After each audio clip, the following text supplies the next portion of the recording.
结婚第10年，我的亿万富翁丈夫迷上了新来的公司助理。他年近40，容貌不如我出众，保养的也远不及我精细，却在短短3个月里，为瑞斯注入了猛烈崭新的情感活力。他看着我，脸上写满疲惫，说：分开的话，房产和股份都可以给你。奥黛丽，求你放我走吧。我抬起眼，轻声答：好。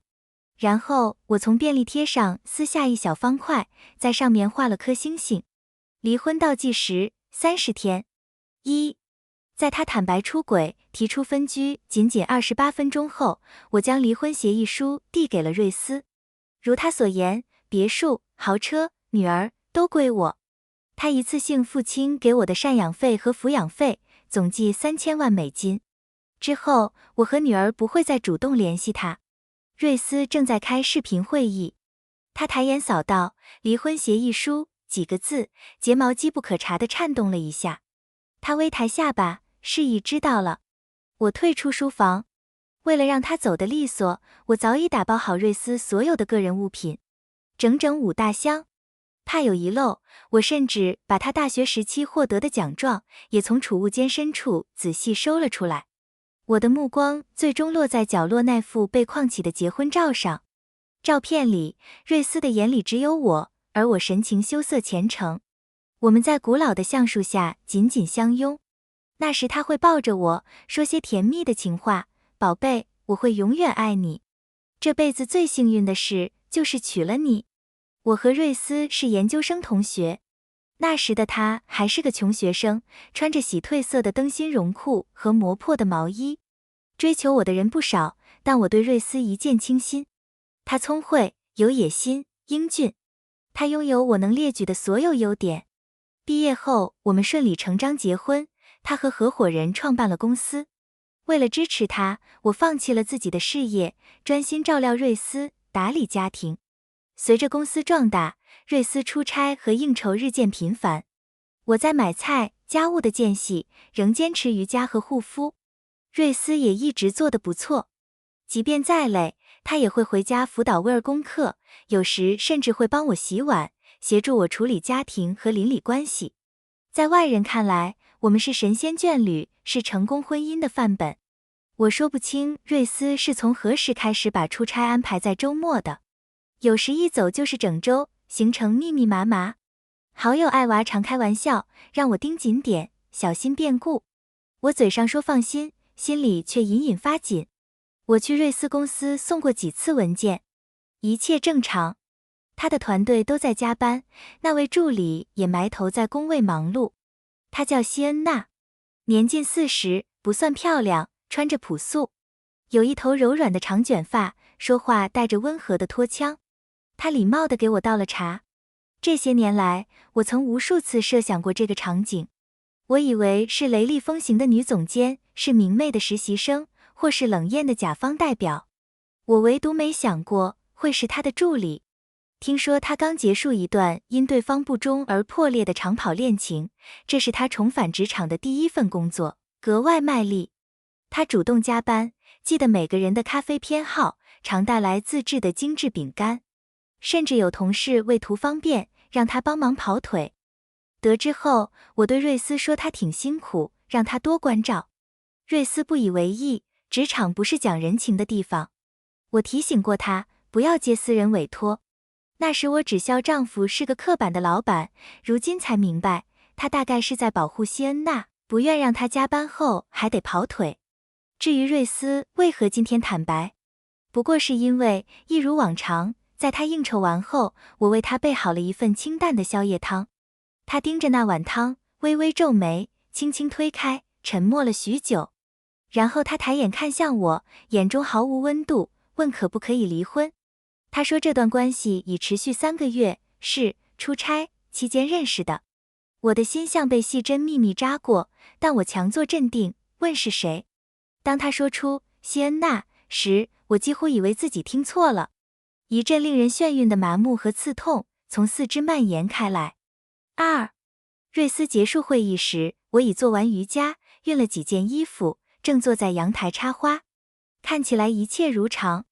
他去换衣服，发现衣柜空了，习惯性的在衣帽间叫我。老婆，我的衬衫呢？我没回头，都收进行李箱了。不介意的话，穿昨天那件吧，反正也快扔了。回应我的是长久的、沉重的沉默。瑞斯出来时，看到了玄关处堆叠的5个大行李箱。他在我身边坐下，指尖点了点离婚协议。我先转2000万赡养费给你，剩下的分期。我打断他，不必，一次性结清吧。想必他也不希望你和我再有牵扯。瑞斯神情困惑，女儿不是我一个人的，我有责任参与她的生活。我知道是我不对，我也愿意补偿，但别拿威尔当筹码。我放下花剪，正视瑞斯的眼睛。出轨是你选的，你的补偿和抚养是应该的。以你的资产，要房要车不算过分。威尔一直是我在带，他情感细腻，需要陪伴。你的新恋情能分多少精力给他？陪伴不只是钱，更是时间和耐心。瑞斯一时语塞，片刻后才说，无论如何，我不会用3000万买断和女儿的关系。我伸手翻开协议，3000万是赡养费和抚养费。如果你有额外的感情需求，可以往他账户转账，我会为他单独开户。瑞斯忽然嗤笑一声，奥黛丽，我真没想到你这么在意钱，张口闭口都是钱。不然呢？爱你管用吗？瑞斯被噎住，他脸色沉下来，快速在离婚协议上签了字，并约好明天去提交申请。然后他叫了车，我插完花，上床睡觉。翌日清晨我醒来时，他已离开。威尔冲出房间抱住我，兴奋地说着梦见去迪士尼了。我一边听，一边小心地告诉他，爸爸最近有项目要忙，可能要出差一段时间。意外的是，他没闹，只是给他打了视频，问，爸爸，你什么时候回家呀？要忙一阵子。他只嘟囔了句，好吧，然后抿抿嘴，没关系，有妈妈陪着我就够了。我瞬间溃不成军，泪水涌上，借口整理厨房躲开了。我同意离婚是出于痛苦，但更多是对女儿的愧疚，愧疚没能给她一个完整的家。可我也明白，这份破碎并非我的错。送威尔上学后，我和瑞斯去提交了申请，冷静期30天之后就能正式离婚。回到车上，我在便利贴上画了颗星星，标记了这一天。离婚倒计时30天。我犹豫着是否立刻告诉父母。我在这座城市长大，家人朋友都在这里。父母是退休医生，我是独生女。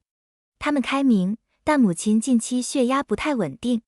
本想先瞒着，但2天后，瑞斯打来了电话。他很少打电话，通常发信息，因为我会秒回，他觉得高效。但我昨晚删了他的号码。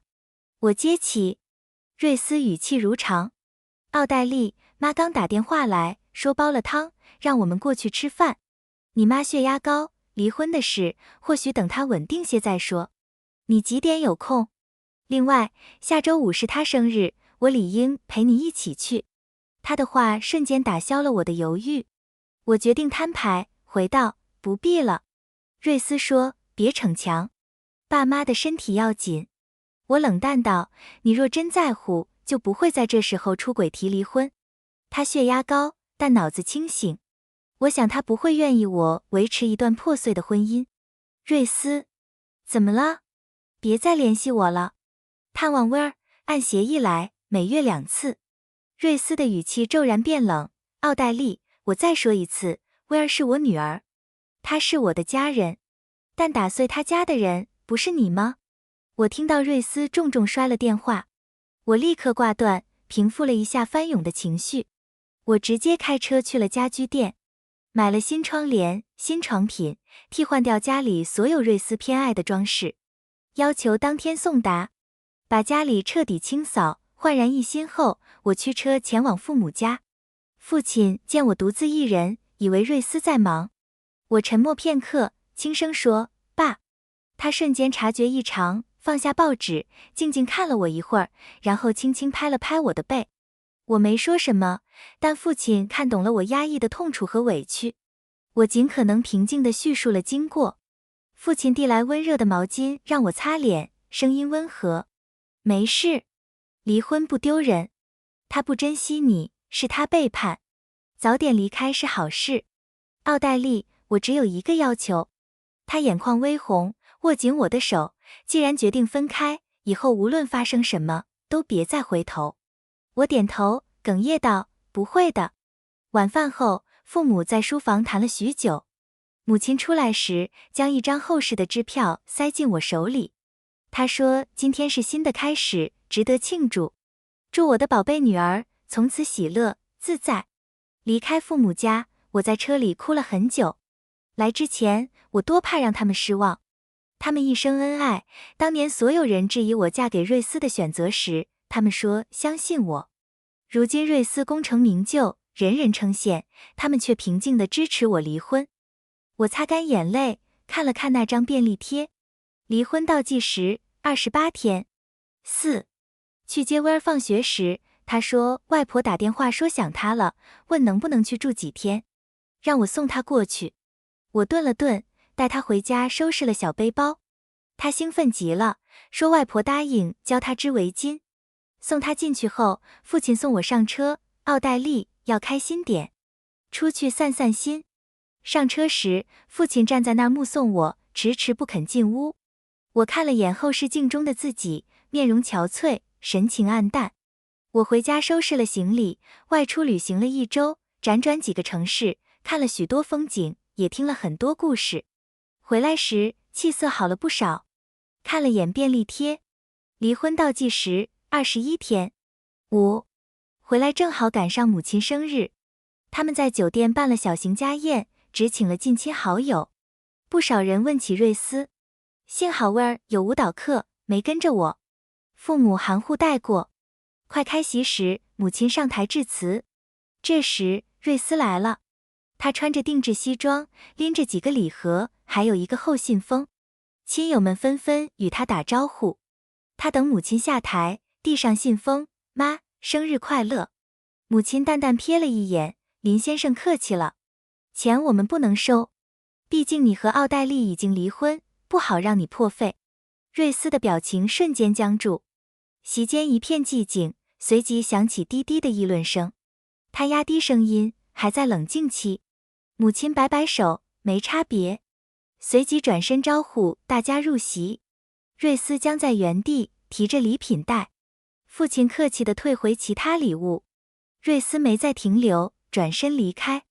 他一走，亲友们心照不宣，再未提起瑞斯。今后也不会有人再问我关于他的事，是好事。我的心渐渐平静，我在适应，在消化，在褪去林太太的头衔。我只是奥黛丽了。连小区的保安和物业不知从哪儿听说了消息，也不再叫我嫂子，改口奥黛丽小姐。我很快投入工作，计划开一家花艺设计工作室。正好有合适的门面出租，装修和地段都合意，我当即签了合同。保留了原有店员，但打算调整花艺风格，更新橱窗陈列，先试营业。在店里忙了一整天设计方案，准备回家。看了看车里那张便利贴，离婚倒计时15天。6. 刚到家，瑞斯公司一个叫莱克西的姑娘给我发消息。她性格活泼，人缘好。她问我忙不忙，得到否定答复后，立刻开始抱怨，问我传闻我和瑞斯离婚是不是真的。我没否认。她问是不是因为西恩娜，我没回答，猜测瑞斯可能已公开关系。见我不语，莱克西哀嚎：天啊，奥黛丽姐，真的是因为那个女人，难怪你最近都不带好吃的点心来公司了。我好想念。以前我和瑞斯在一起时，几乎每周都会带点心去感谢大家。有同事还开玩笑说，就为这口吃的也要留在公司。放心，我快开花店了，你来，我送你定制花束。莱克西欢呼，立刻要地址。我说稍后发他。他答应着，继续吐槽。你是不知道西恩娜，自从你不来公司，她从助理直升行政主管，对谁的态度都变了。以前见谁都笑，现在处处挑刺，得意都快藏不住了。还买了和你一模一样的高定裙和包包，谁都看得出他想干什么。真不知道瑞斯怎么想的。他总结，要不是有车贷，他早辞职了，受不了在希恩娜手下。我停好车，见莱克西还在说，安慰了几句，他才恋恋不舍挂了。此时我已不想知道希恩娜的具体行径，不像瑞斯坦白那晚，我疯狂想知道他到底有什么魔力。推开家门，意外看到瑞斯的运动鞋在门口，他正陪威尔玩乐高。威尔看到我，兴奋大喊：“妈妈快来，我们一起玩，看谁搭得快。”以前瑞斯总会抱起威尔转圈，然后也搂住我，家里充满笑声。现在瑞斯只轻咳一声，拍拍威尔的头：“妈妈忙了一天累了，下次好不好，宝贝？”“好。”“爸爸，你什么时候才不出差啊？”瑞斯想了想，轻声说：“尽快。”便催威尔去洗漱了。在花店忙了一天，我没精力应付他，只提醒他走时锁门。他说答应威尔今晚住下，睡他房间。我没争执，回了自己卧室，关上门。我听到客厅里瑞斯的手机响了，他接起，简短应了几声，最后声音低下去，带了点不耐烦，说了只是陪威尔。你担心什么？协议都签了，要我解释几遍，分房睡。接着我听到瑞斯重重挂断的声音，他来敲我房门。奥黛丽，公司有急事，我得走，明天抽空再来陪威尔。我没开门，只朝外应了声好，音量刚好让门外的瑞斯听见。瑞斯还没出大门，我就收到短信提示，威尔的账户存入8000，备注给妈妈买新裙子。没理会短信，我打开电脑想继续花店方案，却弹出一条陌生号码的消息，没有文字，只有一个笑脸表情，头像是模糊的海滩照，背景空白，朋友圈也没内容。我甚至不记得何时加了这人。翻看聊天记录，上次对话是2年前。正努力回忆，对方发来一句话：“你很得意吧？”我瞬间了然，我猜这是希恩娜。但希恩娜进公司才半年，她怎么会有我2年前的号码？难道这个账号默默关注了我近2年的生活？我倒吸一口凉气，我回了个问号。那边打字很快，不管你做什么留住他，我都能让他立刻回到我身边。是他，希恩娜。这是否意味着瑞斯认识希恩娜已有2年，甚至更久？希恩娜发来一张照片，我点开，是瑞斯赤着上身，在酒店床上熟睡，一只女人的手搭在他腰上。右下角日期显示2023年5月20日。我盯着照片，胃里一阵翻搅，恶心感涌上喉头。我对着垃圾桶剧烈干呕。2023年5月20日，那天母亲在医院做大检查，瑞斯整个5月都异常忙碌，不断出差开会。为了赶回来陪我，他压缩行程，整晚通电话，温柔安抚我，让我别怕。因为我焦虑失眠，瑞斯电话陪了我一整夜。他终于在5月20日凌晨赶回，陪我在检查室外等候。可同一天，在他忙碌的行程里，他竟抽空去见了希恩娜。他是如何做到回来后还能坦然面对我的？见我未回复，希恩娜更放肆。他又发来几张照片，都带着日期标记。我们的结婚纪念日，威尔的生日。每一次，他都先陪希恩娜，再匆匆赶回我们身边。强烈的、纯粹的恶心感，瞬间淹没了疼痛。是啊，我原以为瑞斯只是3个月的新鲜感过了，厌倦了我们平淡温馨的生活，或是中年遇到了真爱。原来他腐烂得更早。我在卫生间用冷水泼脸，回到电脑前保存了所有证据。我明白希恩娜敢发这些，是因为3000万尚未付清。这2周瑞斯陆续赚了1200万，还有1800万。他说需要时间筹措。房产和车已在我名下，无贷款，他既已同意，便无争议。若我此刻闹开，会损害瑞斯的事业。他会震怒，我也会得不偿失。女儿也会失去父亲。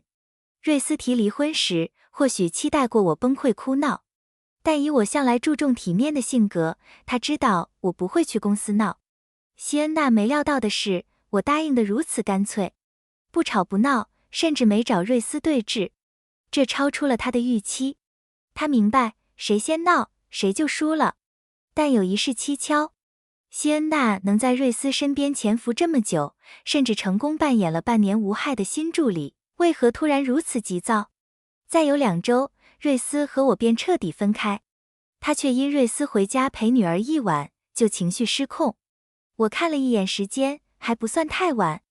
我拨通了莱克西的电话，他正和部门同事吃宵夜，八卦瑞斯和希恩娜的进展。他们信息互通，我得知了几件新事。上周，瑞斯在商务宴请中喝多，被合作方一位漂亮的女总裁送回家。之后，这位女总裁私下约了瑞斯几次。加上我2周没带点心去公司，大家猜测我和瑞斯吵架了，推测他即将恢复单身。传言一出，几位有野心的年轻姑娘开始对瑞斯明示好感。希恩娜便是那时失了分寸。奥黛丽姐，你人太好了，我都不忍心告诉你，你也别难过。瑞斯好是好，但真的是个渣男，你肯定会遇到更好的。不对，要什么男人？奥黛丽姐，你好好搞事业，花店大火，然后找小鲜肉。哈哈，莱克西的直率让我低落的心情轻松了些。谢谢，我在努力。挂断电话，我看了眼时间，已过午夜。便利贴上的提醒触目惊心。离婚倒计时14天。